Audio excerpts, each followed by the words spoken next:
Welcome back once again to the Republic of Ireland and an extremely happy panel here tonight. And again, I'm absolutely delighted to say I managed to rope all the guys back in the night after having them on before. The most positive panel we could ever possibly have. And you know what, lads? It's going to be all smiles, all positivity. We're going to keep it rolling tonight. So positive vibes all around. It seemed to work for us coming into this game today. So look, we'll go with it. So as I said, we've got the panel of, I'm not sure whether we're the X-Men or the Anchor Men.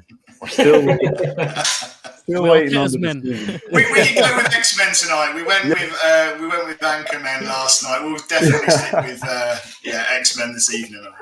So we're the X-Men tonight. Again, look, anybody who decides to come in and watch in the comment section, let us know. Anchormen, X-Men, or you probably have completely different names for us. But look, we're open. Throw it out there. So, lads, another win for Arsenal. 2 wins on the bounce now this week.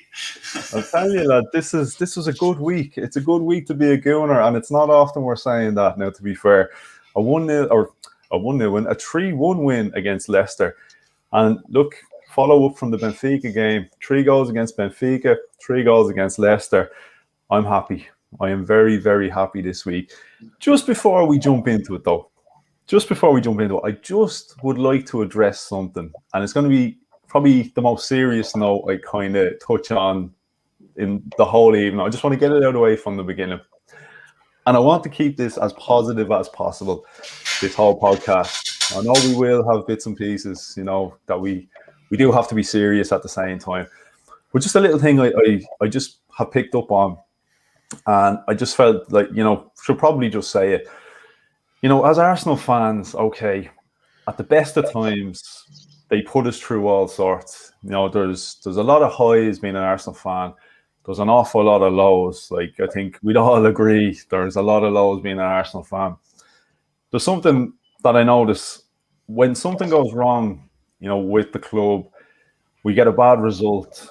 Rightfully so, people jump on social media and, they absolutely berate the manager. They pick out individual performances. It's the club, it's the owner, it's the board. Completely fair. We say our bit when things go wrong. And look, everyone is fully entitled to their opinions and beliefs, and everybody's opinion is valid. I'm not here to tell you what to think and what to feel. We got a great result today, a really good team performance.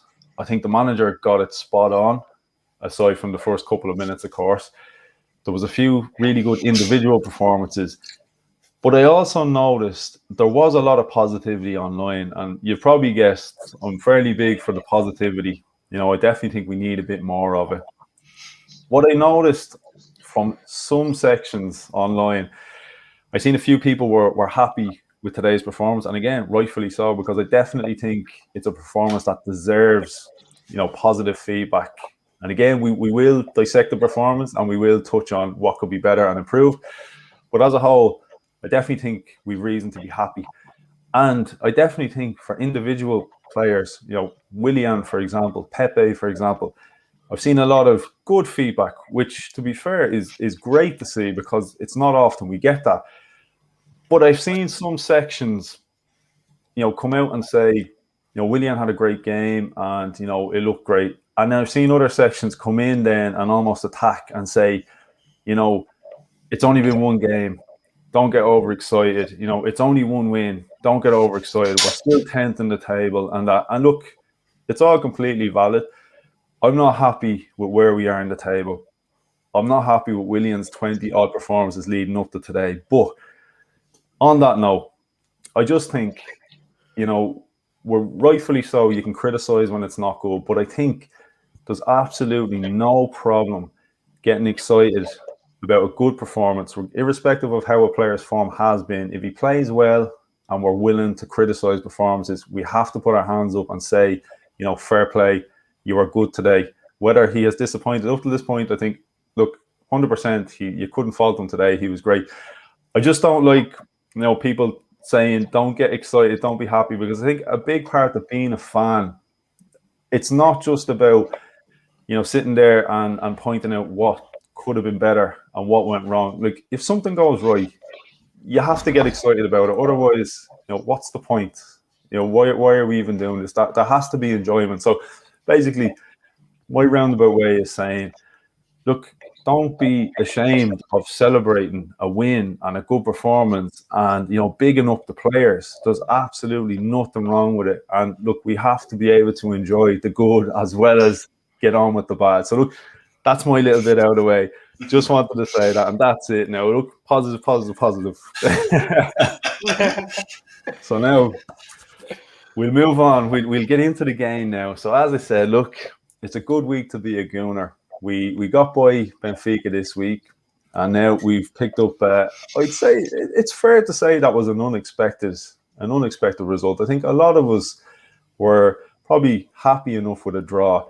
And what I'm going to do is I'm just going to throw up the lineups at the moment. And look, I know we have the benefit of hindsight. We saw how the game played out, but I just want to get the initial feelings of what you all thought when you seen this lineup, because I can tell you what I thought. It wasn't good. Let's do it that way.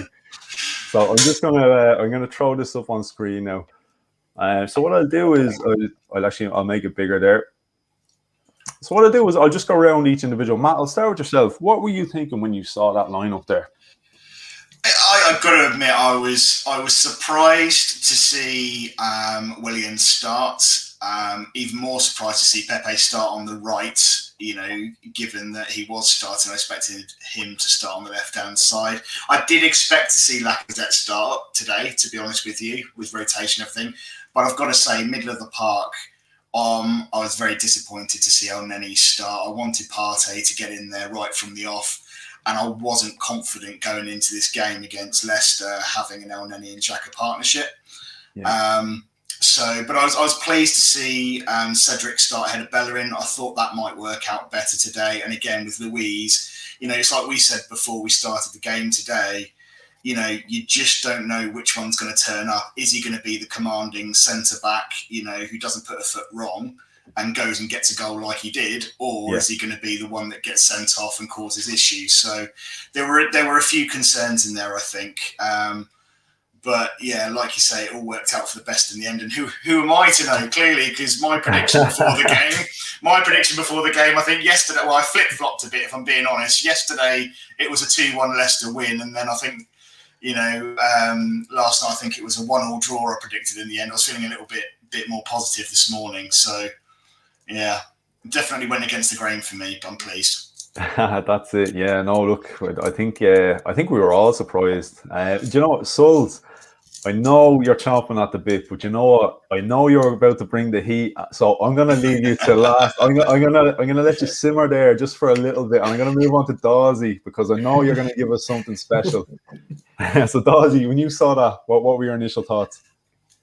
So for me, I put out a tweet before the lineup was announced, and I think I got most of it right, bar Mari, El Neni, and Willian.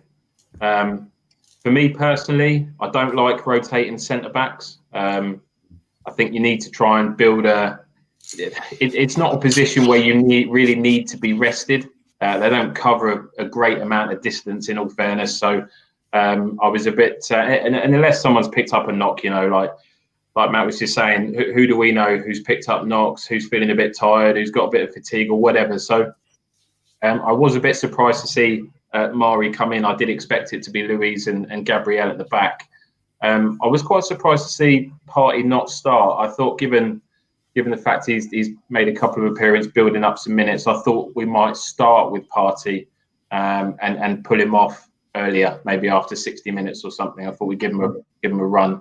And likewise with the rest of the guys, I would say I was surprised to see Willian start, but at the same time I wasn't, because obviously we've said this numerous times that how can he pick him again, and he continually picks him. But hey, listen, I mean, we've got a really good result today against a really good side. I know they've got their injury problems, and that's only got worse for them today, with players going off injured, but that's a tough place to go and get 3 points. And the fact that we've managed to pretty much rest a few really key players, i.e. Saka.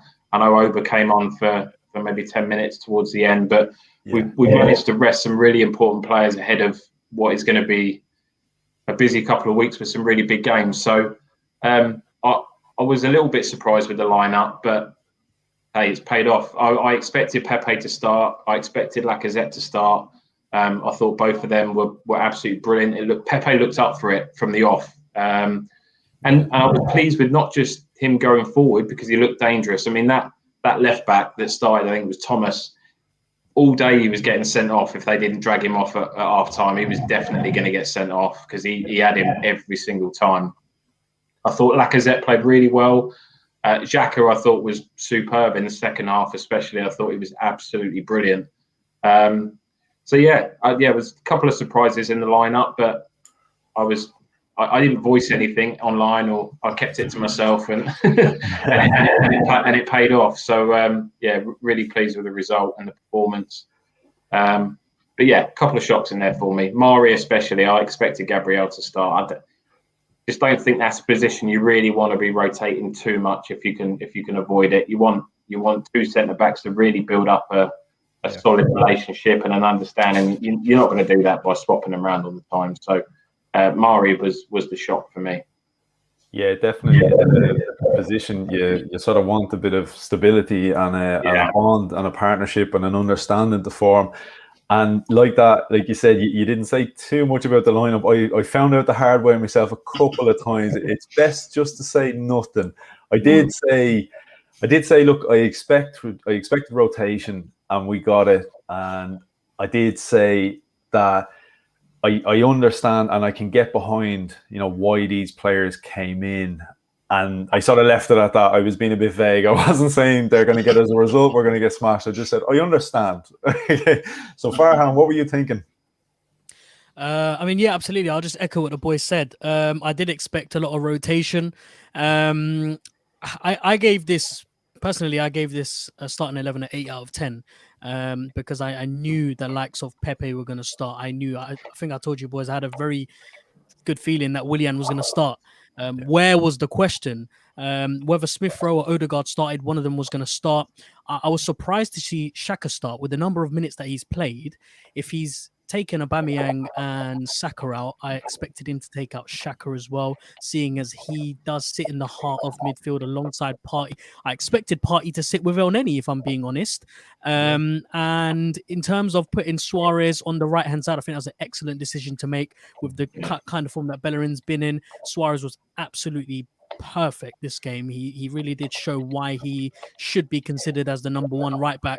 In terms of our centre backs, I expected to see a rotation, and I expected Holding and Mari to continue with their partnership, but I don't think he might not be fully fit and fully ready to go after the concussion injury. So with Luiz and Mari, I was perfectly happy to see them there. I was perfectly happy to see Tierney. The problems that I had was obviously not seeing Partey, but seeing Willian play on the left-hand side and Pepe play on the right-hand side, because we know that Pepe's strongest performances have come on the left-hand side and Willian's strongest performances haven't come at all. So to put Willian on that left-hand side and Pepe on the right-hand side was cause for concern. But then again, what do we know? We're fans, and Arteta clearly shown us today why we should trust the process. He knew that Pepe was going to be up against Thomas, a 19-year-old naive kid who got a reality check today because Pepe ran rings around him, and he was absolutely brilliant. I expected Lacazette to start as well, who was absolutely phenomenal. Overall, I saw a group of boys on that team sheet who were capable of causing some damage. And I said it to you guys yesterday. I think Leicester were there for the taking because of the number of players that were missing. But not just the number of players, but the amount of quality that was missing. And we saw how isolated Vardy became because he didn't have Maddison next to him. He didn't have Iosi Perez next to him. Iheanacho and Vardy they weren't on the right page at times. But if we're talking about feelings before the game, I was quietly optimistic. Yeah, no, that was a great assessment. Souls, I can just see Souls. Get ready. Souls, I'm not sure. Shall I put you in large screen for this one now, or are you happy to go where you are? You're happy? It's up to you because I've got a chance to make it's totally up to you how you want to do it. I go on. I'll let you go. So go on. You give us your initial thoughts, and look, you just bring the heat, the fire, whatever comes to mind. We're all ears. We've been waiting for this. Waiting for 24 hours for this, Souls. You sold us a dream last night, and we're eagerly anticipating this. So, Souls, the floor is all yours. Can I just start by saying, right, we've got Arteta, Mikel Arteta. I just don't think you understand. He's our Pep Guardiola. He's the one that we rely on. And he got it right today. And I said, right, on my Twitter before the match, right, am I a fool to believe that this team is going to get it done? Absolutely, I do, because I believe that these teams, you know what we've got now? We've got passion, we've got fire, we've got desire, and that's exactly what Mikel Arteta is instilling into these players. You want to see the process. Guess what, guys? Open your eyes up, because we're starting to see a process. The losses don't mean that the process isn't working. It's just simply cracks that we need to fix. And it's like I've always said, a process is something that's going to take time. This is Mikel Arteta's first season. I don't give him last season because COVID interrupted it. Everyone did poorly last season. Look at Liverpool this season. Look at the likes of, City had a bad start. Are we going to slate them? Are we going to say Klopp out, Pep out because of that? No, we're going to back them, aren't we? Even if I was a Liverpool fan, I wouldn't want Klopp out. I wouldn't want Pep out the way he started, because we believe that these are the men who can get you out.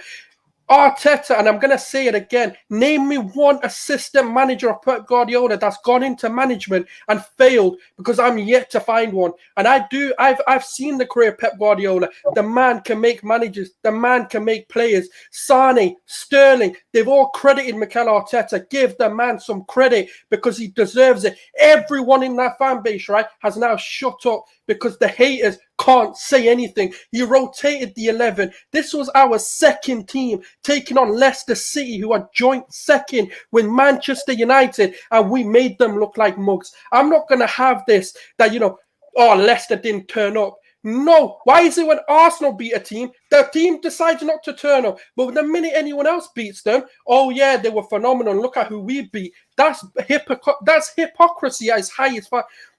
We made them look that bad. We gave them a goal. Granit Xhaka, right, released the beast in this team. He gave them that goal, and we turned around and said to them, you know what? We'll give you that. We'll give you that gifted goal, because we're going to turn this around. And that's exactly what we did. Because you know what? That is Mikel Arteta. Mentality. Everyone blame Mikel for the mentality of this team not being right. Now talk. I want the haters to talk. Apologize, because you've been disgraceful this season. Back the man, because I see everything in this man that's going to turn Arsenal around. Because guess what? Coming into this game, even Matt here, right? We were all optimistic that, yeah, we can win. We can, but there were people out there saying, yeah, I'd be happy with a draw. We didn't draw. We absolutely bullied them. We showed the swagger of old. At the end of that game, on the watch along that I was on, I said, this looks like prime Wenger ball. But guess what? We've added to that. We've added discipline. We've added defensive sturdiness. And that's what we've seen. And guess what? We didn't have Partey. We didn't have Saka. We didn't have Aubameyang. We didn't have, Captain Fantastic. And look at the individuals we were missing today. And guess what? There's a special shout out for one man today, Willian. Because that man turned his fortunes around today, man. Absolutely turned it around. David Luiz as well, man. We have to stand up and applaud these people, because guess what? These were the fringe players. And we absolutely came up and said to them, look, we've got our big players resting, but we're still going to beat you. That's the mentality. Amen. Well, thanks for watching. That's the show. We'll see you later. Oh, Souls, man. Souls. Jeez. The thing is, he raises really good points, and all of it is absolutely valid. It's for me, and I've kind of been a bit afraid to say it, but I'm seeing as we're all being positive, but I just don't think Granit Xhaka gets the respect he deserves. Yeah. And I know maybe there was a sloppy bit of play which led to the first goal. Yeah. But that guy is just, for me, he's been the one and only kind of stalwart in that side for the whole season. This guy is a machine. Like he doesn't appear that he needs a rest. He's quite happy to play, and it's not as if he doesn't put in the work, because he's all over the pitch in every game. So for me, I know he's got his downfall, and I know he's got his flaws, as does every single player. But I saw as soon as that first goal went in, that was it. The timeline was full. Granit Xhaka this, Granit Xhaka that. Right, what was wrong with El Neni? He could have come across to close down the player. Mari could have come across, could have closed down the player. But it doesn't fit the agenda, does it? It doesn't fit the agenda of everything being Granit Xhaka's fault. And stuff like that just really winds me up. And it's just, if someone's had a bad game, fine, ask questions. Be constructive about it, but ask questions. We're all entitled to do that as fans. We're all invested, whether it be financially or emotionally. We're all in this together. So by all means, question players and question the manager. But just this whole, it's just gone to a whole nother level with all the abuse that the players get, and it's just, I don't understand what people think when they put this sort of stuff online. And it's just, and like you were saying, Anthony, it's just, if someone's had a bad game, fine, ask the question, not a problem. If someone's had a good game, you're just entitled to give the opinion when someone's had a good game. And we've all said it tonight. Willian was brilliant today, and it gives him something to build on. Let's not, I mean, you have to go one game at a time. You have to be excited about one result, because that result leads on to the next game. There's no point just saying, oh, it's only one game, and then being defeatist going into the next game. What's the point in that? Like you say, how can you enjoy that as a fan? Just automatically, oh, it's only Leicester. They got loads of injuries. It's fine. Yeah, we beat them, but we were lucky. We go in, we'll probably lose next week anyway to Burnley. What's the point? How can you enjoy that? You know, you have to build it, and you have to build, and let's build on this result. Let's do what we did last time, and let's go on a run of 5-6 games and get some results. Are we still going to lose games between now and the end of the season? Probably. But let's just try and build some momentum and get 3 or 4 good results. I mean, I put out a tweet earlier on. We've got obviously West Ham, Liverpool and Spurs coming up. 3 huge games. And obviously we've got Europa League in between that as well. But just imagine how different the table would look if we could pick up 3 results there. I'm not saying win all 3.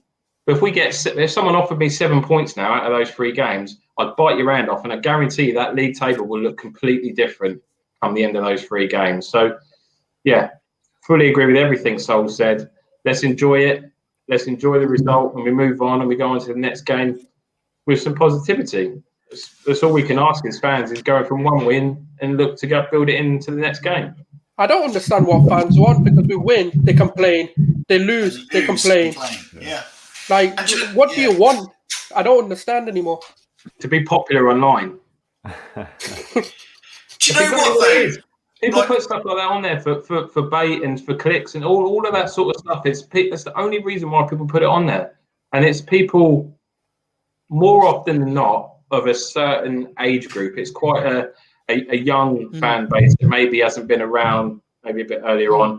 I'm not tarnishing everybody with the same brush, but it's just something that I kind of look at online. It seems to be a younger set of fan base that kind of just kind of want to jump on stuff as soon as they can and get as much activity from it as they can. And it's frustrating because it damages, and I don't think they realise the damage it causes for the players to see it, because they do see it. Of course they do. They've all come out and saw it. I don't know. Did you see the video that the Bundesliga put out the other day? Yeah. I mean, how powerful was that? See, I mean, the Premier League's got to do something along those lines, and just literally putting those tweets out for everybody to see it, because that was powerful, man. When I watched that hit me, because you just don't realise that they're just people like us. And they get messages like that, and it's just it's scary. Do you know what it is, Dawsy? Right? They justify it because they say, oh, they get paid hundreds of thousands. Now, look, just because you get paid so much money doesn't mean you automatically lose your heart or your emotions, or all of a sudden you're not human. Yeah. Abuse is abuse. It doesn't matter whether you're earning 50 grand a week or 250 grand a week. You just don't do or whether you're earning there's a no pound justification. a week. Yeah. There's no justification for it. No. And do you know what I really loved about today was it was the players who got that kind of abuse, the Pepes, the Willians, the Louise. You know, we all sit there and criticise them week in, week out. But who stepped up today? Yeah. All of them. It was who stepped up today? It was those players who've been getting battered all season, and those were the players who we are singling out today. Yeah. And you do have to be fair. You know, like you say, you have to take the highs with the lows. You can't ignore the fact that someone plays well just because you want to go and slate them all season because it's the popular thing to do.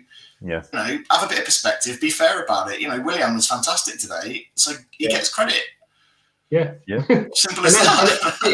It is as easy as that. When someone plays well, you say, you've played well. When you play badly, you ask questions and you say, look, wasn't your best game, but you move on. You go into the next game and you build on something else. You know, you try something different. So, it's not rocket science, is it? And we're all in it together. We all want the same thing. So it just it baffles me that there's such a diverse range of well, I call it an opinion, but some of it is not an opinion, is it? Let's face it. Yeah, I think people are forgetting that, you know, okay, look, it's only one win, but in the grand scheme of things, as you said, for every run to start, it has to start with that first win. Yeah. You know, okay, this isn't our first, you know, we've got the Benfica win and that as well. So we have a bit of momentum building up, but like that with Willian as well, like I saw it out there, and that's why I just wanted to say it, you know, because I'm aware he's had 20 odd bad performances. Today he's had one good performance. Now look, he came on against Benfica. Okay, he didn't have an awful lot of time, but he came on and he got himself an assist. So look, he kind of laid the foundations there, I think, to go into this performance. And you could see he had a different swagger about him. Yeah. He had a different level of confidence. It's as if he had a little bit of self-belief that he hasn't had from the beginning. And it's one performance. And I don't think any of us are getting overexcited and saying, look, he's about to turn into prime Alexis Sanchez or anything like that. You know, we're taking it game by game. We're fully aware it's one performance, but you have to build from one performance. It has to start with one performance. It's like every run, you know, you can go on a run of 10 games unbeaten. It has to start with that one game. So like that, I do want to emphasize this whole, like, a player becomes a scapegoat. Like, we understand that with Granit Xhaka and that. And I think a big problem is that there's still a portion of the fan base that it almost feels to me that it hurts them to say that Xhaka is playing well. And it almost hurts to compliment because he's become a scapegoat. And I think it's going to hurt a lot of people, as crazy as it sounds. Now, Willian is wearing the shirt of your club. He's representing your badge. You know, if he assists, he's assisting your team. If he's scoring, he's scoring for your team. You know, get behind him. If Granit Xhaka has a good game, it's for your club. You know what I mean? I don't understand. Can I add to that as well, saying that, look at Xhaka's passion. He definitely wants to be an Arsenal player. There's no doubt in my absolute, from the bones to my skin, right, that he wants to be here. And that's what we ask for. We ask for passion. We ask for people who want to play for us. And then you go and stick to that very same man. It's not fair. You have to look at it both ways, you know. We always say that, you know, the fans are the 11th, you know, the 12th man in a stadium. It's the same way when you abuse them. They can become the reason why you're playing with a man down. So when like Willian, for example, go show the guy some love, because you never know, because tomorrow he could be looking at that as motivation to want to kick on.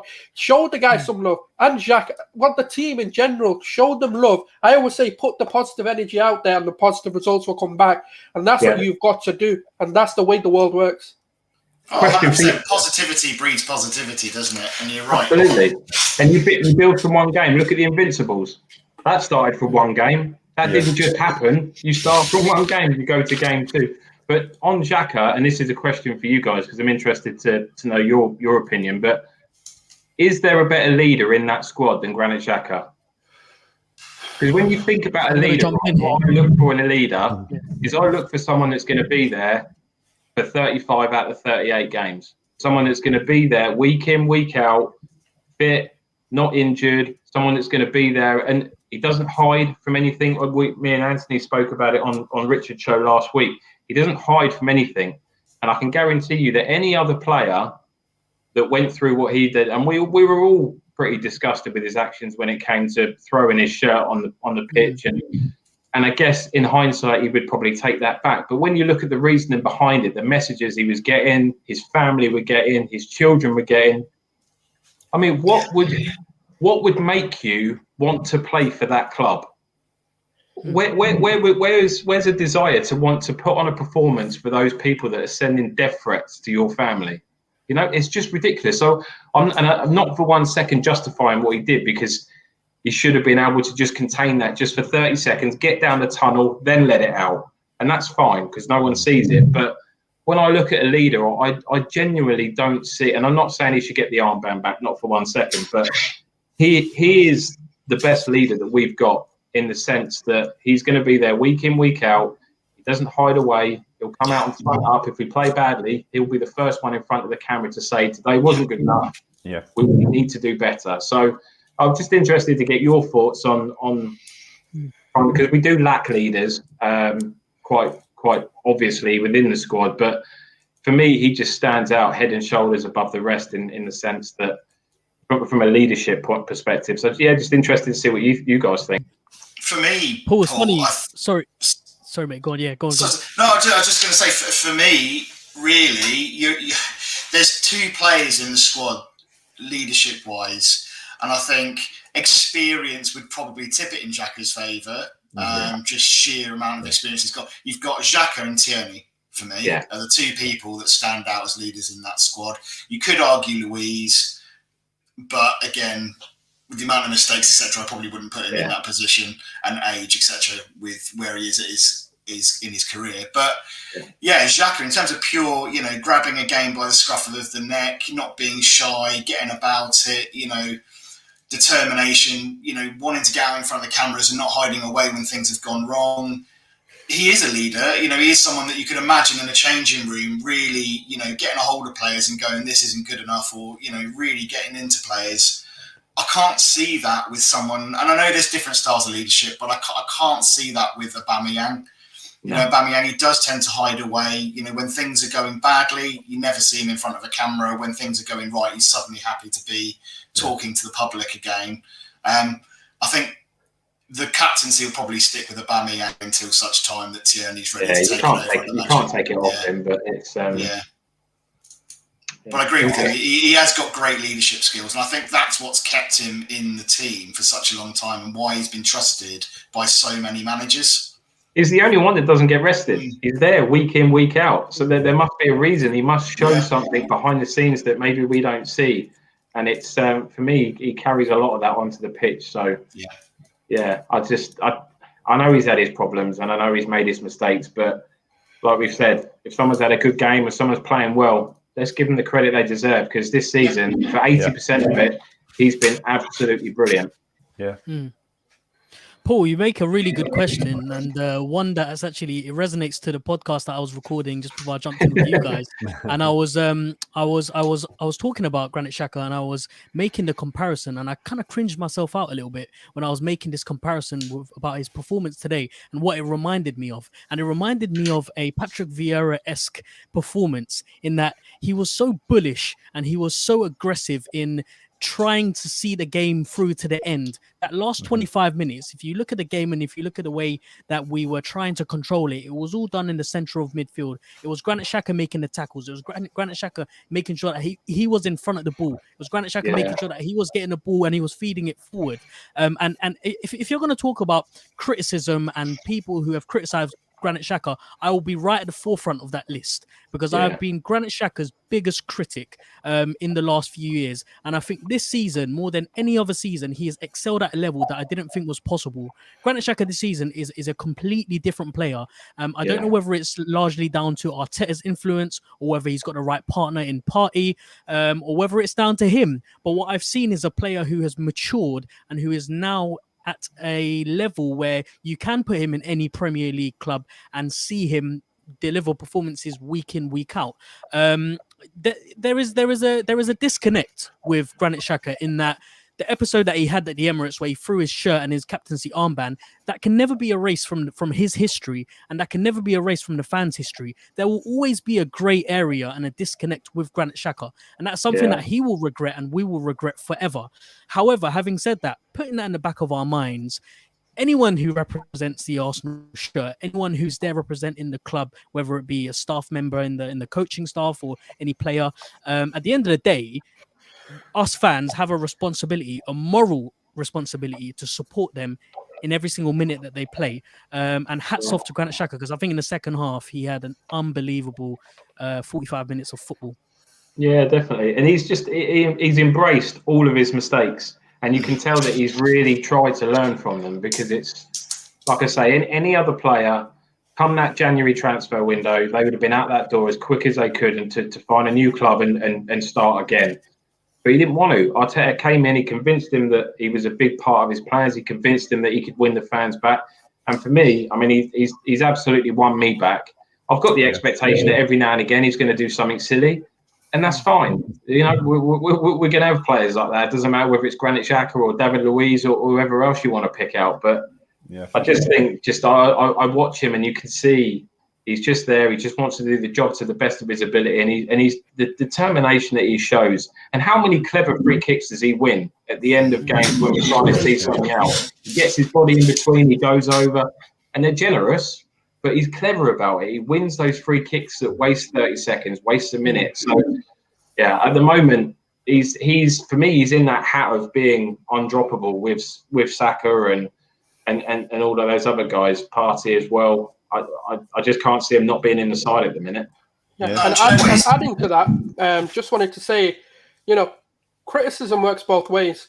You know, fans can't be saints in every situation. I mean, I'm not going to relay the abuse that he got, because people know what the abuse was. So fans, stop acting like you're the saints and that wasn't a justified reaction, because that is a man at the end of the day. He's not a robot. I'm not saying that what he did was right, but I'm going to be honest, the abuse he was getting, I probably would have done the same. I'm not going to lie. You know, if I'm realistically thinking about how I would have reacted if I was in that situation, I'm not gonna lie, like I probably would do something similar. But saying that, I'm gonna credit something about Granit Xhaka, right, that I don't say very lightly, but his mental strength is one of the best I've ever seen. And I mean that in the most humble way, because the shit he has gone through, you know, the abuse he gets on a weekly basis, you know, there's a reason why he's always getting the captain's armband. I know he's not currently got it, but there's a reason why Wenger gave it to him. Wenger's an Arsenal legend who's had Bergkamp, Henry, Vieira, Tony Adams, Sol Campbell. Think about the list, like Fabregas, RVP, you know, leaders, like absolute leaders. They are iconic, not even just legends of Arsenal, the legends of their game. And guess what? That same manager gave Xhaka the armband. Clearly, there's something in him that the Swiss managers are seeing, that Wenger's seeing, that Unai Emery's seeing. And there's clearly something that, you know, Arteta's seen to say to him, you know what, regardless of everything that's happened, I still want you around. There's clearly a reason why that, you know, players look, because the players never came out and said, Granit Xhaka, you're a disgrace, or you don't deserve to wear the top. None of the I know the legends have their mixed opinions, and which is fine. You can have that opinion, because, you know, we know about the Henry story that every time, you know, Xhaka plays, I turn off my TV. And I think that's a disgrace for, you know, for Evra to come out and say that, because, as you know, as everyone said, we know Granit Xhaka's got a mistake in him, but guess what? Aubameyang's got the same. Tierney's got a mistake in him as well. So it's not like, you know, our team's full of saints, so the captains we want are saints themselves. Tierney's also given goals away or put us in sticky situations. It's not like you can have 100% perfect, fault-free player. And you know, the one thing I do want to say, Granit Xhaka's passion for this club, anyone, and I mean this in the most, you know, respectful way, if people went through that abuse, whether it's fans or not fans, you know, that's totally up to you to decide who gave that abuse. You know, it's about understanding, right, that even after all that, he's sticking through it. He's sticking with us, and he's understanding that, you know what, I want to play for this club. And that's what you need in a captain. Because look at Jordan Henderson. Is he the most technically gifted player? No. But what does he have? He's got one of the best leaders. He's got the best ability. He motivates players. And you know, when I see on the pitch, I do see players look at Xhaka. And that's one thing I do want to reiterate. And can I just say, right, Xhaka's playing week in, week out, and you're still seeing a happy squad. That clearly goes to show that, you know, they respect him. Because if that was like, let's say if Willian was getting more chances, you probably see players come out and say, look, he doesn't deserve the chances. You know, he's taking time away from me. But no one's come out and said that. So clearly, you know, this is why I say the fans are fans for a reason and managers are managers for a reason. Yeah. I agree. Yeah, I think definitely. he's really matured, hasn't he? I think I completely agree with everything you said there, Sols, to be honest with you. And I think I agree with what Farhan said with how he's matured this season. You know, Xhaka, yeah, he was a bit of a hothead. He had a mistake in him. You know, there was always that kind of chance that he'd grab someone by the throat and have a red card. But he has matured, and he's disciplined himself, and he's become a much better player for it. And like I say, whether that's Arteta's influence or not. But yeah, I think he's kind of turned himself around. But look, you know, as a club, we've wanted a tough tackling, you know, player who gets into teams, and you can't have that like a Vieira or Roy Keane type player without having that element of their game as well. So as much as we criticise him for it, we've also wanted the flip side of that. So you can't have both. No, Yeah, you need players with a bit of fight. Absolutely. Yeah. So. Yeah, I think we've probably said enough about Xhaka. Yeah, I was just gonna say, look, like to be fair, I know we went a little bit off topic, but at the same time, you know, we did speak a good bit last night about the team showing character against Benfica, and look, nobody. Oh. Disappeared. Got some technical issue, guys. We hijack the conversation if we might have to. Oh, here we go. He's back. Yeah, he's back. I think we're back. I think somebody got sick of the Granit Xhaka positivity and they pulled the plug there. Whoever's watching this and works for the electricity company was like, nope. No more Granit Xhaka. He's not a fan. I think that's a sign. It's time to move on from the Granit Xhaka debate.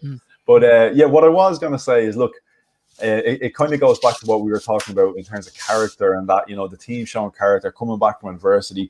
Granit Xhaka is prime example. Adversity, showing the character. You can come back. You know, you're not dead in the water. You know, just because you have a couple of blips here and there. You know, all can be forgiven. We just have to be willing to forgive it. You know, if he does the right thing, shows the right attitude. And look, the same goes for the players on the pitch. Yeah, it was a bad start today. It was a bad start. Look, to move back to the game, we had a bad start. You know, 7 minutes in, we conceded. And I'm not going to lie, I did think to myself there and then, I said, oh, here we go again. What is it with Arsenal and these slow starts? And look, it's the Arsenal fan in me. As positive as I am, I cannot help. I'm an Arsenal fan. I'm always going to have that bit of pessimism.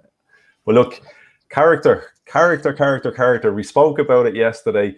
Lads, you just called it. There was so much. Dawesy, you spoke so much about character yesterday. Souls, you were mentioning names. I think everybody called something yesterday. We were all pretty much spot on. But look, we've done the adversity and things. Look, I want to talk positives. I want to talk the comeback. I want to talk individual performances. Lads, come on, Arsenal goals. Talk me through them here. Come on. The equaliser. The David Luiz goal. Yeah, I'm going to start off by talking just before the equaliser and making a little bit of a negative comment. Is that the referee? Negativity. I'm not sure. No, this isn't negative for us, but I'm not sure how many times Pepe was fouled on that right hand side. We must have had at least 3 or 4 free kicks from that exact same position. But only one player was booked for it. I think the 19-year-old, I forgot his name, Thomas or something. He was booked for it, but I think they were doubling up on him and they knew what the tactic was to feed it down that right hand side. And I was a little bit disappointed that Arsenal didn't take a better advantage of those set pieces. I think throughout the whole game we had 7 corners. We had 3 free kicks from those dangerous areas just before we scored from it.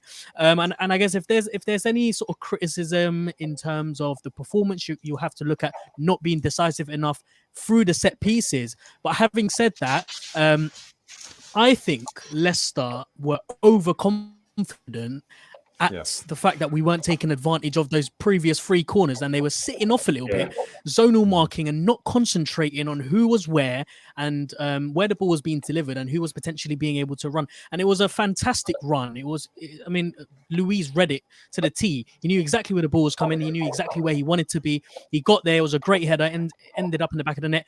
And when he pulls it before the ball gets to him, he's in acres of space. There's no one there to try and make an attempt to tackle. As soon as that goal went in, you just felt. I mean, it was a similar feeling to when Tierney scored that goal against Benfica.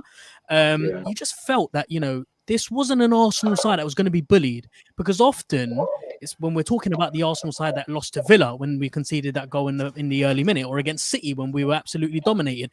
This wasn't an Arsenal side that was going to be bullied and pushed around by a fairly strong Leicester side. They had a few key players who were injured, but if you look at the team lineup, there was still a very strong midfield and a very strong attacking force. And, Arteta's men said, right, boys, we're going to get this first goal. And what surprised me even more is not that they got the first goal, is that they got the second goal just before the halftime whistle. I would have happily went into the second half with a 1-1 going into the second half to play to give everything to get that second goal. But they got that second goal just before halftime, and the audacity, the confidence to go into the second half and get an early third goal, just mind-boggling. I'm still asking myself, how on earth did we manage to play so well, being Arsenal? But no, I'll let someone else comment on that as well. Since we're being positive and like that, we're singling out players tonight for the right reasons. Granit Xhaka's got a bit of love here tonight. David Luiz, I want to give David Luiz a bit of a moment here, because in a funny sense, the goal he scored and the lack of marking was almost something you would expect down the other end from David Luiz if Arsenal were defending a corner or a free kick. But no, look, fair play to him. It wasn't an easy header. I know he was left fairly unmarked, but that was a pretty good finish now from David Luiz. Now I was impressed by that. But Sold, how happy were you when you seen that one go in? Come on, bring the fire. Come on. I mean, I was about to get dragged away from the police, with the noise complaints I'm going to get, that was brilliant. And I think it came at the perfect time again, It's like when we're talking about the Benfica game and when Tierney scored, it came at the right time. And you know what?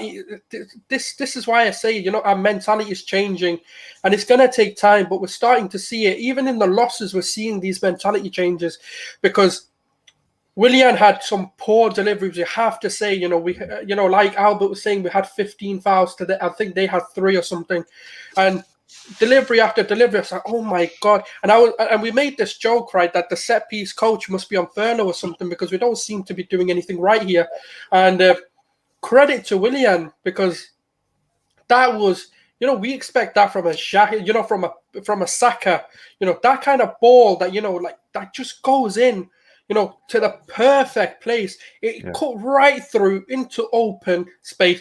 And all David Luiz needed to do was get the touch and the direction. No power needed, no nothing. Just direct it into the goal. And that's gone in. And you know what? And that's instilled the belief in the players that we can actually do something. And that's the beginning of what we've seen. It looked really well drilled, didn't it? It almost looked like it was just that had been practiced a number of times. It almost looked like that to me. The ball, the delivery in looked bang on, absolutely pinpoint. It almost looked as though Luiz knew that was coming. And I think to me, it just looks like, well, this is why Luiz should be on the end of free kicks and not taking them. Yeah. So that's that for me. I was like, right, that's why Willian's taking that free kick, and not you. And that's why you're meant to get your big noggin on the end of it and be the other side of it. Yeah, absolutely. I think, and don't take away from David Luiz's movement, because if you look at that closely, and I'm sure we've all played football at some level at some point throughout our lives, and I saw the defender, he was kind of looking around, making sure that everybody was where they should be. The second he looked that way, David Luiz went. He was waiting for that moment for that defender to look away just for a split second to make that movement, and he gave himself that space, and it was. So that, I mean, that's clever, man. Not a lot of players will think to do that, and it's certainly more of a striker's movement than it is a central defender's movement. So, personally, credit for the movement, and it's a great header. I do get frustrated about how little we create or how dangerous we don't look from set pieces more often than not. And actually, I put a tweet out 2 minutes before we scored. I think I saw that. I was literally doing the same thing. I was literally in the middle of writing, why are we so wasteful of free kicks? And then he scores it, and I just had to quickly erase it and then go.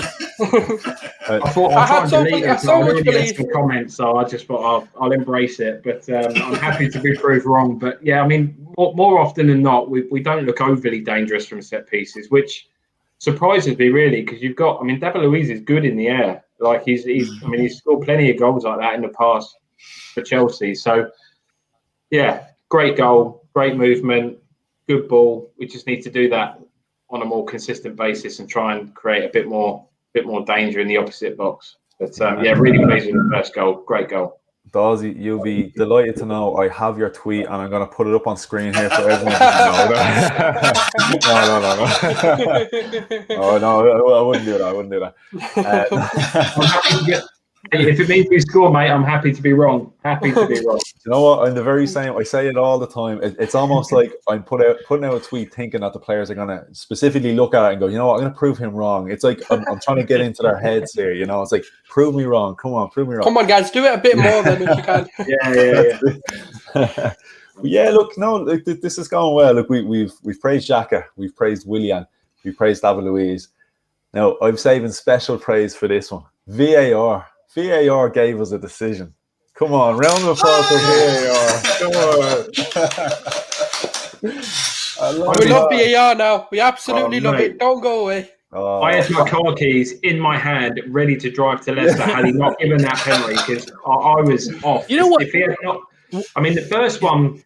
I mean, obviously, the first one was outside the box, so actually VAR's got that one right as well. Because when I first saw it, it was 100% penalty, but when you look at it, the first contact was from Ndidi, wasn't it, rather than Tielemans? So they did get that one right, as frustrating as it was. But I would not have been happy if they hadn't given a penalty for that second one. What frustrated me was that Paul Tierney didn't blow the whistle when it was a blatant handball.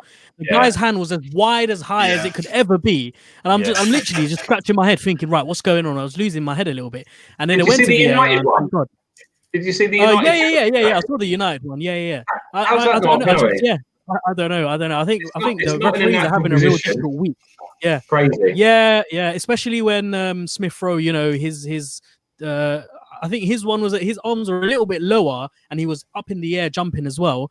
I don't know. I just think the referees and this whole situation around VAR and refereeing qualities and all that kind of stuff, it is affecting the game and it's having an impact. Thank God it didn't affect us this game, because I'm thinking to myself, if that decision doesn't go against us, if we don't get that penalty, how's that going to affect us psychologically? Because it does have an impact. It has an effect on all the players. It has an effect on the managers. It sets the tone. And, you know, I mean, we only need to look back at Wolves to see what happens when you get decisions wrong. Yeah. What was anybody thinking at that point? I know he didn't blow the whistle initially, but I was confident as soon as that ball went out of play, we were going to get some. Was anybody panicking and thinking? I was panicking. I did, because of how we've been treated in the past. I was like, Dawesy, I was about to get my shoes on and drive over to Leicester and absolutely beat the crap out of them. That's like, what? Because that would have just absolutely proved that there's an agenda, because that was clear as day a penalty. It couldn't have been any more obvious, could it? So I was confident that we were going to get that. But like you say, if you hadn't have been given that on something that obvious, then I think we'd all have been down outside. I was just waiting for the VAR box to come up. And it wasn't coming. I was like, surely they're going to look at this. I mean, surely they're going to have a look at it. And then finally it came up. So, and then obviously when that came up, there's absolutely no way you couldn't give it. So it was. He went to go have a look at the screen, didn't he? And he only looked at it for 2 seconds. And I thought, is he going to give them the penalty, or do you know what I mean? Yeah. And a great penalty as well. I was going to say, loving Lackey's thumping finish. Absolutely no doubt about that, was there? Yeah. Because Kasper Schmeichel's good, isn't he? Yeah, Kasper Schmeichel's good at penalties as well. He's a good keeper that has learned from his dad, in the sense that he's pretty good at saving penalties. So I was a bit concerned. But no, great finish from Laka. Really kept his calm. For someone that's not played as well in the last few games either, it's not like he's he's banging the top form and playing week in, week out. So for him to put that away is credit to him. Great finish. I think he's got a good record from the spot, like I said. Yeah. I think he scored. Has he scored his last 5 penalties or something? I think Something I read. like that. Yeah, I last think 4 out of 5 or something like that. Or something. Yeah, no, I have to admit, when we were given the penalty, and initially I thought to myself, right, who have we got to take this? And I said, Lacazette.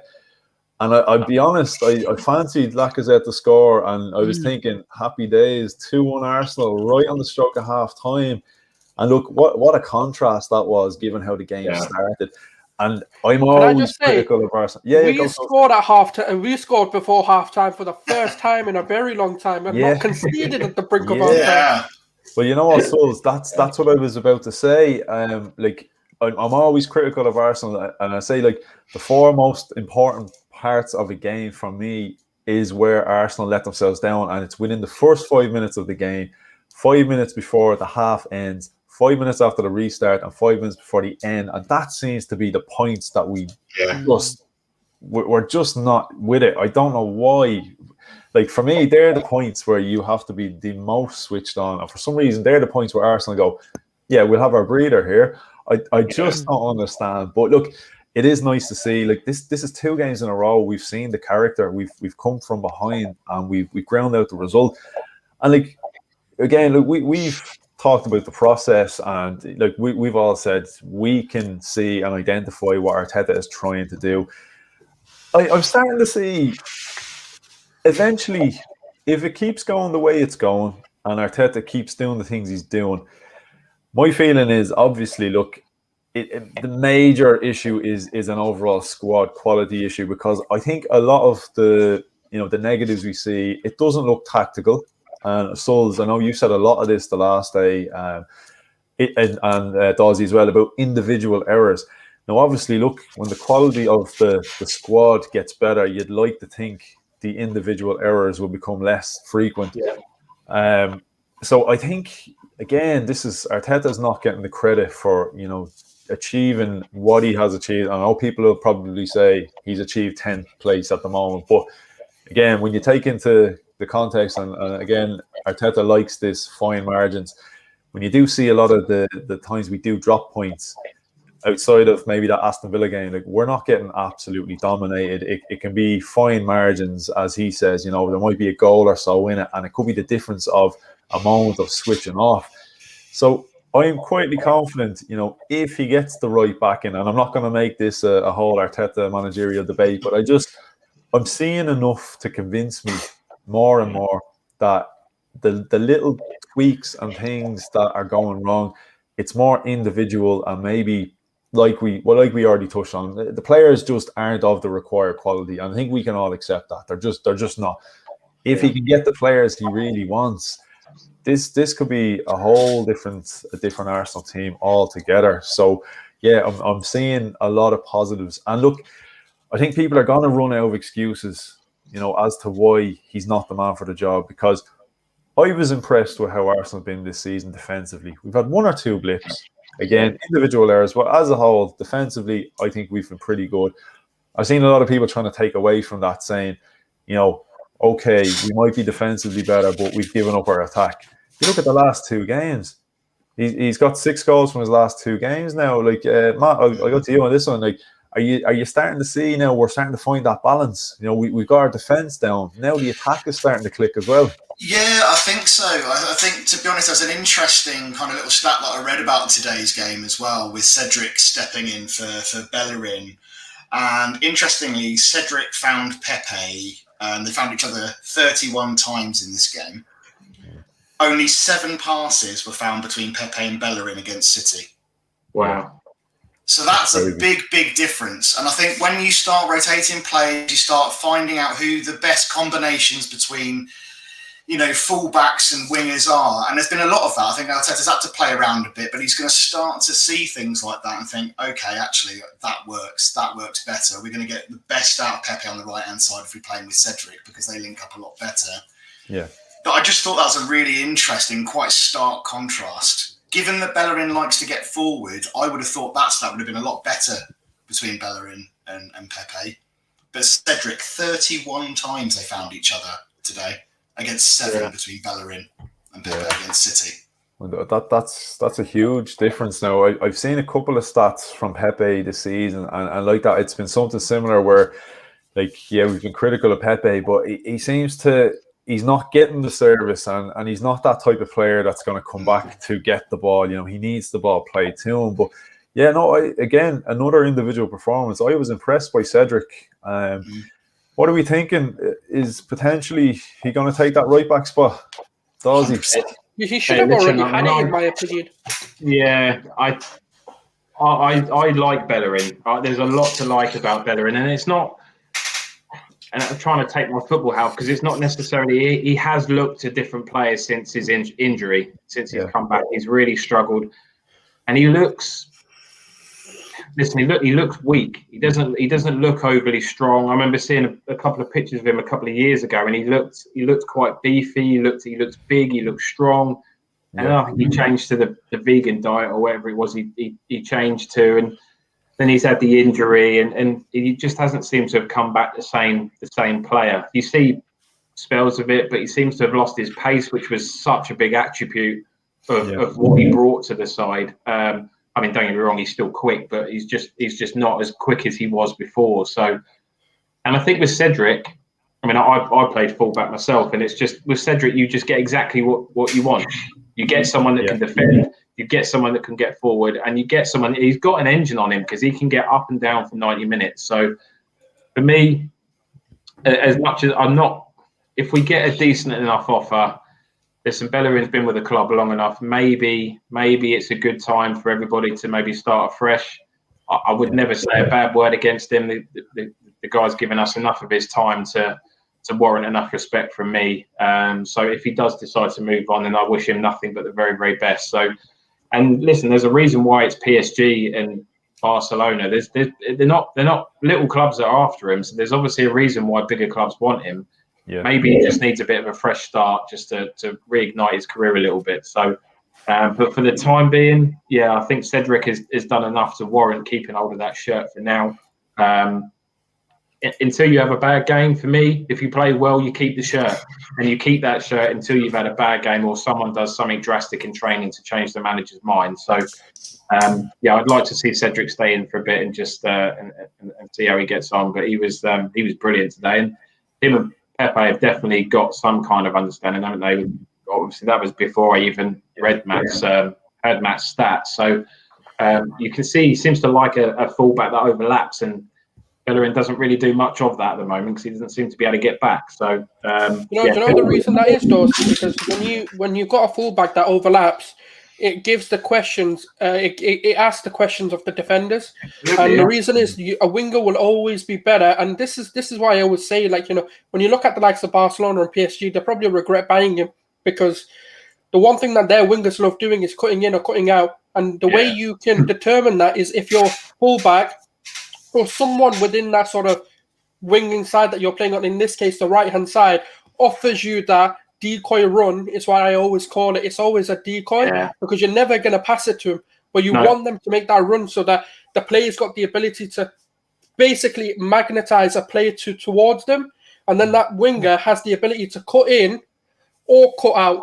It's totally up to the play, and that's what Cedric offers that Bellerin hasn't yet offered, and that's why the left hand side when Tierney's in there has always looked good, and that's why Pepe's been good, not because of the fact he's playing on the left, but it's the fact that left back, because it was Cedric or Tierney, and guess what they both do? They overlap, and that's why he shifted them onto the right, not because of he wanted to do that, but because he knows he can get just as much out of him on the right as he can on the left.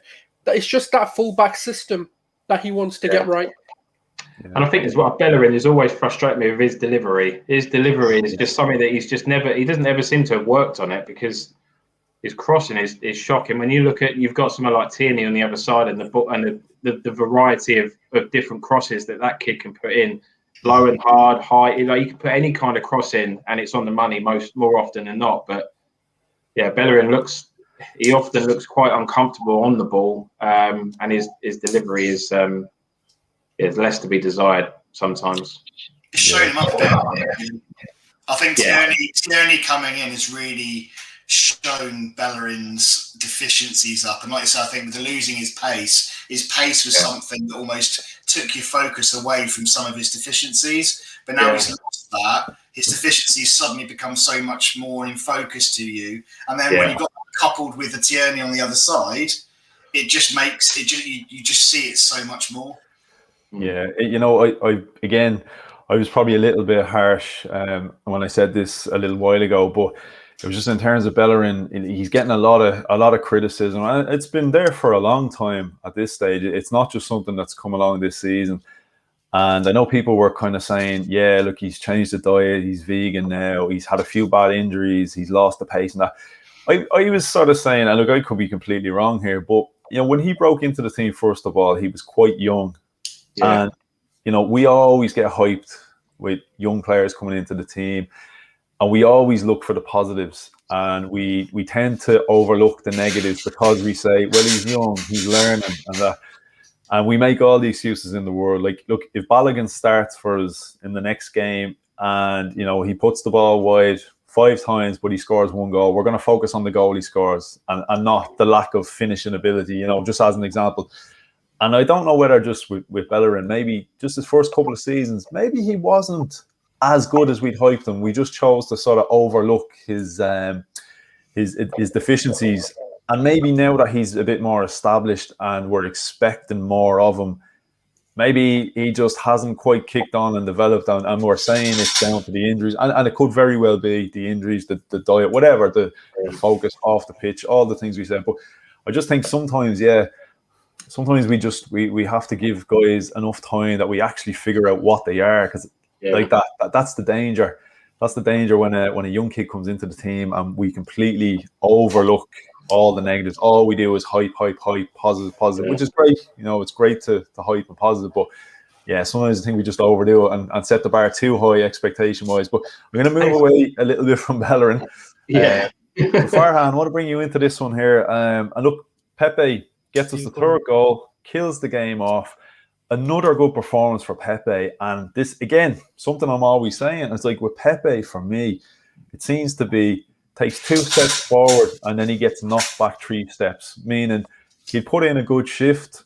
It looks like he's about to kick on and then he gets taken back out of the team. Now, that happened to him. He had 3 games and he was doing well.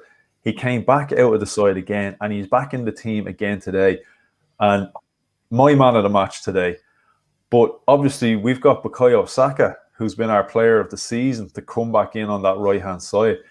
You're not going to leave Captain Aubameyang out of the team. It's going to be a fight for, Lacazette scored a goal today, so it opens up the whole, do you move Aubameyang back to the left? Do you put Lacazette up top? Do you leave Aubameyang? It's a good headache for Arteta to have. There's so many different scenarios, but what happens to Pepe now? Do we take him back out of the team, or do we have to keep him in there? Keep the momentum going. We might finally start seeing a £72 million player. Yeah, I mean, look, these are the problems that you want at a club. You want more quality than less quality. When you're looking at the changes that Arteta made, you're talking about Aubameyang, Partey, and Odegaard coming on. When was the last time did you look at an Arsenal bench and see bags of quality like that? Yeah. And Leicester will have been on their knees begging for Arsenal to stop because Aubameyang came on and could have scored a 4th. But look, in terms of the Pepe question, he's a young lad. They're all young. Bukayo Saka's young. You've got Martinelli, who's very young. We're potentially looking at the next generation of Arsenal attacking players who could be here for the next 5-6 years. They have bags of development to still come. They have bags of mistakes to make. And I think the best thing for these players to bear in mind is that they will get their chances. Yeah. And when they do, they better take them. But if they don't, then there's someone else in line who will. And I guess it sort of brings me on to this whole debate that the fan base is having around Martinelli. Mm-hmm. He's 19 years old. He's got bags of talent. But the simple fact is he's 19 years old and he's got bags of talent. So instead of rushing this guy, let's give him time. Let's let him nurture and develop at his own pace. The same with Nicola Pepe. Unfortunately, what comes with Nicola Pepe is a 72 mil price tag. What I've seen of Nicola Pepe this season is a guy who has been improving game after game after game. He looks more sure of himself. You can see the swagger and the attitude and the way that he carries himself on the pitch. When he scored that goal, the smile that came on his face, I haven't seen that smile on Nicola Pepe before. You know, we don't often associate smiles with Nicola Pepe. And so I feel like after this season, when we go into next season, we are going to see the best version of Nicola Pepe. And it's totally down to him. Whether we see him start as a regular next season, we're yet to see. But just touching on quickly, the goal that we scored, the third goal, it had absolutely everything that, you know, if you want to summarize this game in 30 seconds, this is the goal to watch. Lacazette wins it in the air. Well, first of all, it's, I think, Granit Xhaka that wins the ball, passes it to Lacazette. Lacazette wins it in the air. He's got 3 shirts around him. What's he going to do? He does exactly what Lacazette does best. The desire, the passion to want to get the ball. He wrestles his way through 3 Leicester shirts, gets the ball. Xhaka sneaks in behind, gets the ball, runs down to the centre circle, plays a lovely diagonal pass over to Pepe. Pepe's got all the work to do, runs into the final third. He's got Odegaard on the left of him, and what Souls was mentioning about Cedric, what Cedric did really well, made that darting run, and what that helped to do is to get Ricardo Pereira out of position, and that was so crucial because once Pepe made that pass into Odegaard, Pepe then slots into the place where Ricardo Pereira was supposed to be. And then that one beautiful, intricate pass made by Odegaard to find Willian, who, in my opinion, I would have expected him to maybe have a shot. But, you know, Willian made a disguise pass that was, you know, a fantastic disguise pass that finds Pepe a yard outside of the goal, a simple tap in. And that, for me, summarized the whole game. Lacazette doing what he does best. Pepe doing what he does best. Odegaard doing what he does best. The boys showed bags of quality out there, and they really did define in that moment boys versus men. It was way too easy, and it was way too naive from Leicester to defend and move the way they did. But again, we made them look that way. We deserve to get those 3 points because we made those moves. It's not a mistake. It's not a moment of madness. It's Arsenal playing from the back and making a beautiful counter-attacking piece of football. Yeah, brilliantly summed up. And as you said there, look, Willian, I think Willian, that goal, I think Willian showed me something there that I didn't think Willian was capable of, and that was the desire and the want to keep that ball in play. Like Willian of a couple of weeks ago, even just a couple of games ago, you know, he wouldn't have ran to that. He would have said, no, that's a lost cause. I'm not. I think the last time Willian jogged was running into Edu's office to sign that contract. And that was the last time we seen him overexert himself. But I think that moment has summed up a shift in the whole attitude of the squad. You know, I'm seeing it from different players. Like even Aubameyang came on, and you would have expected at that point of the game he'd have come on and gone through the motions. He picked up the ball, he cut inside, and he was a whisker away from making it 4-1. You know, you can see there's a hunger and a desire that hasn't been there for a while. And again, look, this is something I want to just keep praising the work of Arteta. This is something that even when he was being criticised and people were saying, you know, his time is up, and then they're doing comparisons to other managers. Yeah, under other managers, we've seen the players down tools and they stopped working.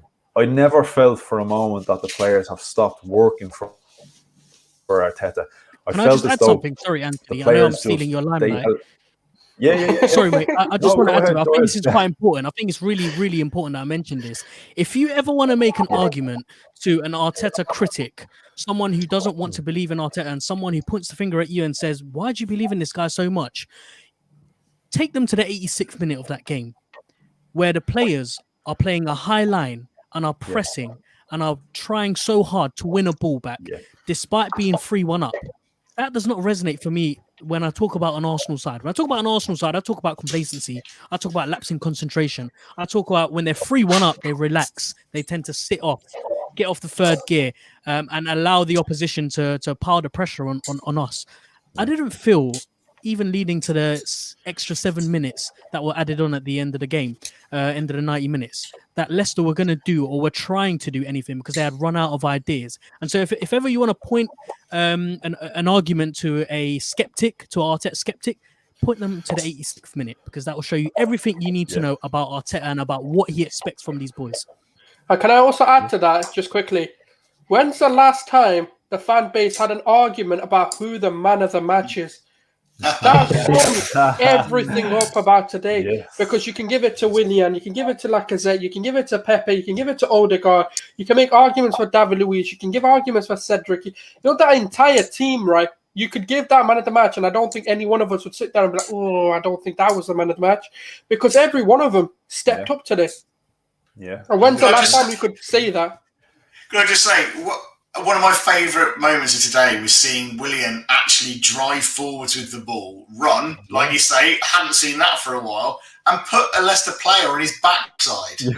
I was just going to say that, Honestly, that was, to me, that was one of my favourite moments of the match. I thought, Willian, I'm liking this. Carry this on, please, because this is what we want to see. But you're just saying about Pepe, you know, he looks so much more confident, like Farhan says. You know, he's gone from being really indecisive, messing around with his feet and losing the ball and kind of tangling himself in knots. And like you say, for that last goal, he was decisive. He drove at players. He wanted to get forward. He knew what he was doing. There was no and ahhing about what he wanted to do with the ball and then losing it to a player.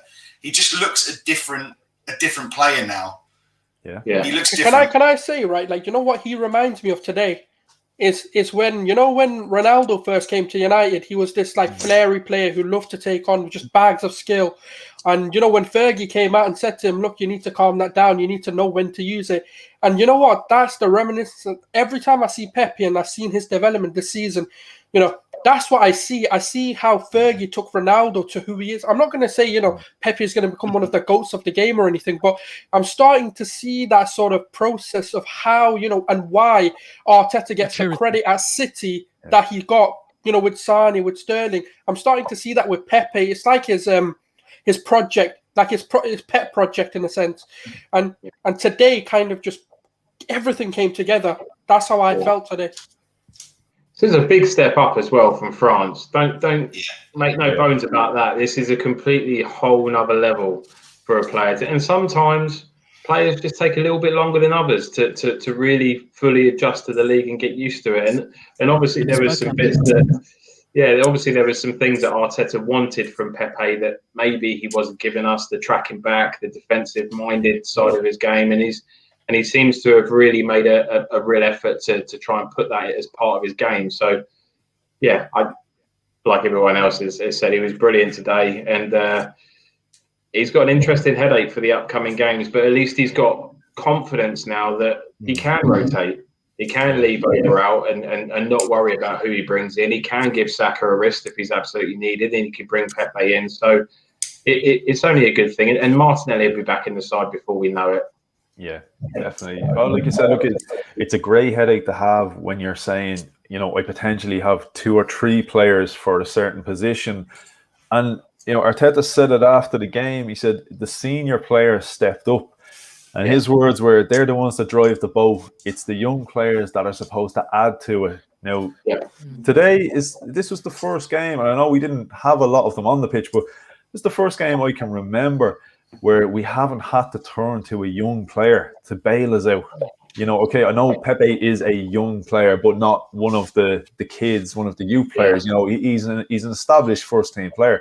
This is the first time, you know, we haven't had to rely on Smith Rowe, Bukayo Saka, you know, someone like that. Like the senior players actually stepped up today. And like I said, I don't think it was ever a case that, you know, they weren't believing in the manager or couldn't get behind the methods. I think it's a lot of it was just confidence based. And I saw different players out there today. And again, I know these players are still going to have a mistake in them. I know they still have their traits. And again, they've been around the game a while, and you know, they're not gonna change in the morning and forget the things that they've been doing their whole careers. But they just looked like they had a different confidence, a different swag about them altogether.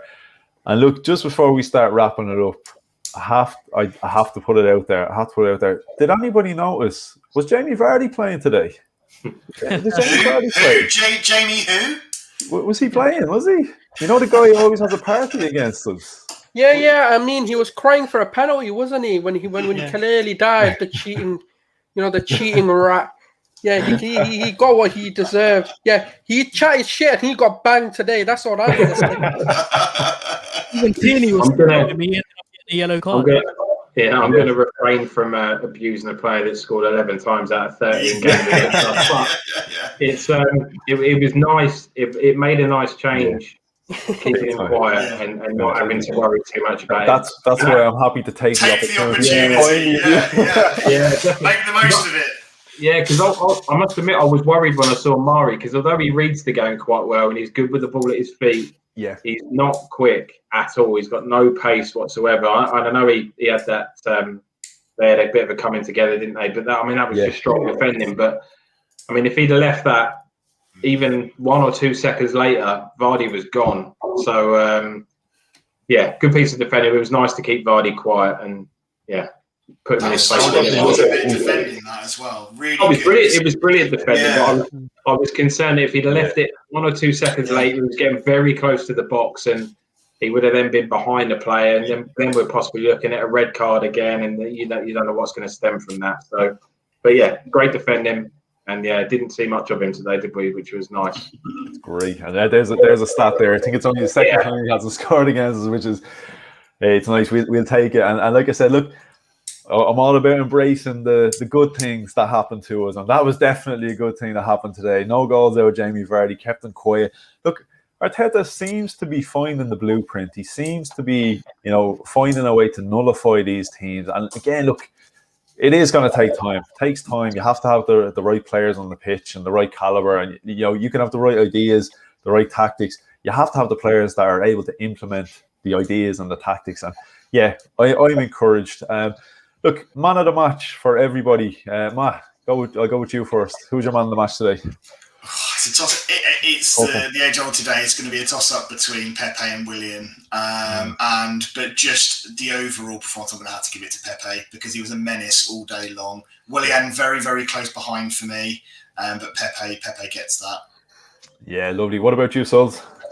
Mystic Souls does it again. I said Pepe. He's going to be my uncalled hero, and he doesn't. And to be fair, do you know what? I want to give man of the match to Arsenal because I can't pick one player today. I genuinely can't. It's so hard and so unfair. But I think Pepe. Yeah, it's a good show. Farhan? I'm going to give my man of the match someone we haven't actually talked about much, and that's Alex Lacazette. Good show. I mean, it's difficult to explain or justify why, because we expect and we know what we're going to get with Lacazette, but he was almost like the dark horse. Like he was always around, always doing something, and he was the glue to everything that we were doing. And if you think to yourself, if you put Aubameyang in that position, are you going to get the same quality of performance? I know Aubameyang brings something completely different, but with Lacazette, he allows Willian and Pepe to get into the game and take center stage. If there's no Lacazette, then there's no ability to bring these players in and allow them to shine. That's the way that I interpreted the game, and it's my man of the match. Yeah, look, Lacazette, he's often the final piece of the puzzle. Not necessarily always the standout piece, but like that, the machine needs parts to function, and he's definitely a very important part whenever he does play. What about you, Dawesy? Who's your man of the match? Yeah, just touching on Lacazette quickly, I think people compare him very much to Roberto Firmino, don't they? And it's when you look at the success that Liverpool have had over the last couple of years, albeit he doesn't get 20, 25 goals a season like Salah and Mane, don't be fooled, mate. He's integral to that system, and it's and Lacazette's exactly the same. I think when he's not there, we miss something.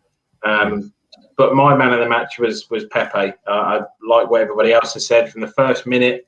He looked up for it. He made the kid. I mean, was that his Premier League debut, that left back? I think it was. I think it was. Yeah, I mean, he's going to be having nightmares about that. He's not going to want to play again anytime soon, is he? So it's. But I thought Pepe was brilliant today. He looked to make things happen straight from the off. He constantly was a menace, making people look stupid. Willian, right up there as well. Thought he was also superb, and it was it was nice to see Leno not have to do anything, which was really nice. But I don't really remember him having a save to make, or I had that one where he kind of punched it away because it moved a bit in the air. But yeah, Pepe for me, thought he was brilliant today. Yeah, definitely. And just with Leno, I think the last time Leno hadn't got a save to make was the Aston Villa game where everything went in the net and he didn't actually make a save. So that's about the last I remember. But I'm going to give it to Pepe as well. I think that poor lad Thomas is going to be going to bed tonight and he's going to be looking under his bed to make sure Pepe is not there. I'd say that poor kid, he looked shook. And you know what? I don't like to see it. I really don't. As much as I enjoy seeing it, as much as I do enjoy seeing an Arsenal player play well, when it's a young kid like that, I don't mind if it's an established player. Yeah, you know, that's not as popular. I hate to see that, and I'm glad for him that he had to be substituted. And maybe look, I'm being probably a bit too soft here, but I know he got the yellow card. You could see which way it was going to go. And I'm glad he had the excuse to, sub him off, and you could sort of say, "No, look, yeah, it was you were being ran around the block, but I just didn't want you to get sent off." So look, hopefully he comes back and hopefully he makes a full recovery, and he'll be in our prayers and our thoughts, and we're all back and we're all rooting for him to come back. Now, but lads, look, it's a good week. It's a good week to be a Gooner. Can I just quickly say one last thing? Sorry, it's a quick one. Yeah, I hope Harvey Barnes and Emil Smith Rowe the speediest of recoveries. I know they both, especially Harvey Barnes, was stretchered off, and then obviously Smith Rowe did manage to walk off the pitch, but seeing his face was heartbreaking. But I just wanted to finish it off with that. Yeah. Any news on Emil Smith Rowe, by the way? Does anyone know? I know just muscular, apparently. Muscular. Yeah, just muscular. Yeah, we probably won't see him next game. Yeah, I think I mentioned it yesterday. I think with Smith Rowe, I think he's just going to be one of those players that's going to pick up those little knocks, little muscular injuries that's going to keep him out 3-4 weeks maybe at a time. And he's just going to. I think we're just going to have to expect the fact that he's going to get a few of them a season, the same as Tierney, really. Yeah. But yeah, I hope he's back sooner rather than later. To be fair to him, he's not used to playing this number of games at this level of intensity, is he? This is his first real season as a first-team regular, so you're going to get it, I'd imagine, this season. Sure, yeah, definitely. Exactly. Yeah, definitely. Just quickly down below there, our next 4 fixtures up on screen. And if you remember yesterday, I put up our next 8 fixtures because, I'll be fair, I was looking at it going, it could be a while before we're picking up points. Now, we've already surpassed my expectation, and we got a win in the first fixture on the list. So I love it when I'm wrong. I absolutely love it, and I'll take it. How are we feeling now looking at them next 4 fixtures? They're a little bit more confident now than maybe we were yesterday. More confident, yes. It's all about consistency. If we can go into our next game against Burnley and we can stick in a performance like we did today, and we can really take it to them and get a decent, solid result again, then I will feel more confident. But I think actually quite a lot rides on our performance in our next game, because that sets the tone, I think, for real expectation going forwards, because we just haven't had that consistency. Because we had a great performance against Leeds, and then it all fell by the wayside again. Yeah. So I think that's really important, is we do it again when we come to Burnley. Oh yeah, definitely. And like we said earlier, every run has to start with that one performance. Now it's important that we've got our 1 or 2 performances. Now it's time to try get a run going. But Farhan, what do you reckon with the Burnley game? We've got Olympiacos, and look, we know rotation was needed in this, but possibly there was an eye on the Olympiacos game, bit of rotation, save players. We got the 3 points today. What way do you see us lining up? I'm not going to ask you for a full 11, but are you expecting a good bit of rotation? Do you expect the players like Aubameyang and that maybe might come in for that game? Will he take it a bit more serious? Well, before the Leicester game, I wasn't thinking about. My mindset wasn't prioritized on Leicester and Burnley. It was Olympiacos. Yeah. When we had drawn Olympiacos, I was just thinking ahead to that game. Get through Leicester, get through Burnley, because we've put all our eggs in the Europa League now. We got to win it. And And for me, it excites me that we can go to Olympiacos and we can beat them. But having got these 3 points and having only we're only 8 points behind top 4 now, albeit teams above us have games in hand. I think you go to Burnley and you beat them comfortably. They were shocking against Spurs today, and they're going through a pretty tough spell right now. And I think they're there for the taking. I think there is the beauty about Arsenal right now is when you're talking about rotation, you're talking about rotation with a squad of players that have talent, ability, and confidence. Yeah. We're not talking Definitely, about Mohamed El Neni, who is, Mohamed El Neni. We don't really want to. We're talking about a Mohamed El Neni who today put in a really good, solid shift.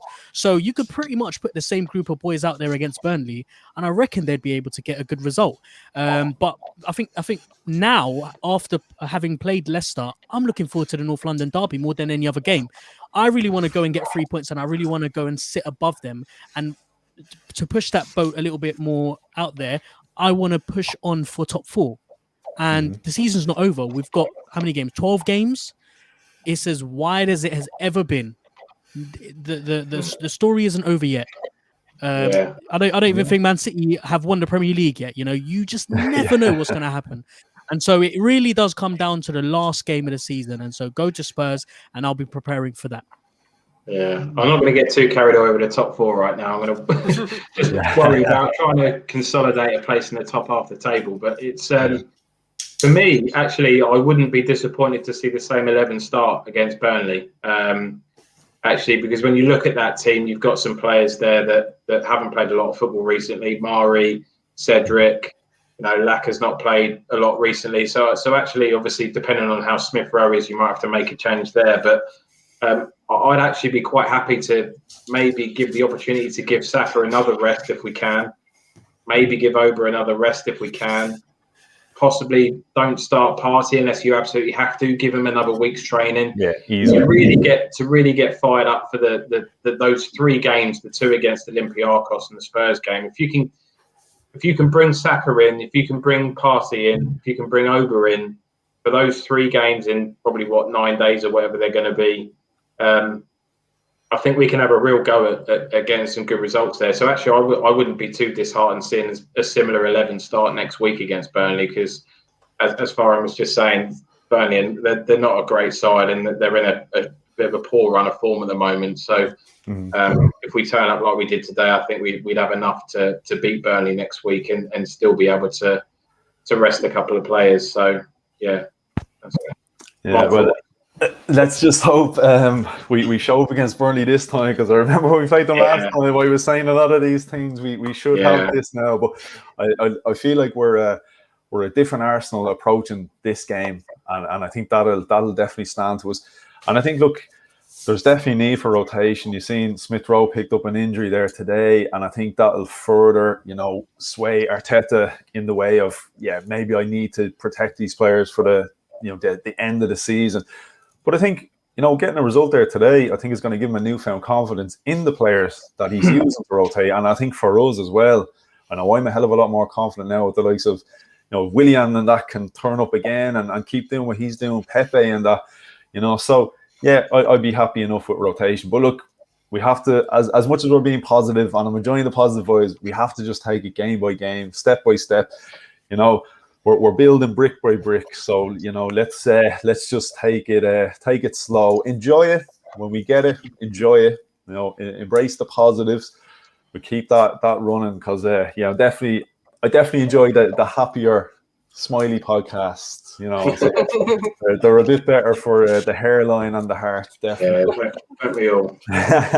So lads, look, we're gonna wrap it up there, and I just want to say, as always, a big thanks to all of you for contributing your time, and I really do appreciate your input, and I value your opinions greatly. And I want to say a big thanks to everybody who took the time to come into the chats and throw comments, ask questions, everyone who subscribes and likes. And just before we finish, lads, you can let the people know where to find you. So, Matt, I'll let you start. Yeah, as you see on screen, both YouTube and Twitter, AFC Red Room. That's where you'll find me. Like, subscribe, and follow. Lovely. Souls, have you got any fire before we go, or have you burnt out? I mean, today everyone bought the fire, didn't they? Especially Pepe for the first time as well. But no, yeah, you can always find that fire on Gooner Souls on Twitter, and on YouTube as well. I mean, I've said, YouTube, uni's pretty much finished, so I've got a lot more time on my hands finally. So there'll be a lot more content coming out. It'll be a lot more level-headed. It won't be, because otherwise my voice is going to go and I may never get it back. I'll have to obviously try and tone it down. But if the boys keep putting these performances in, who knows? Yeah, hey, Souls, we like the fire. Keep the fire burning. Farhan, what about yourself? Where can the people go to find you?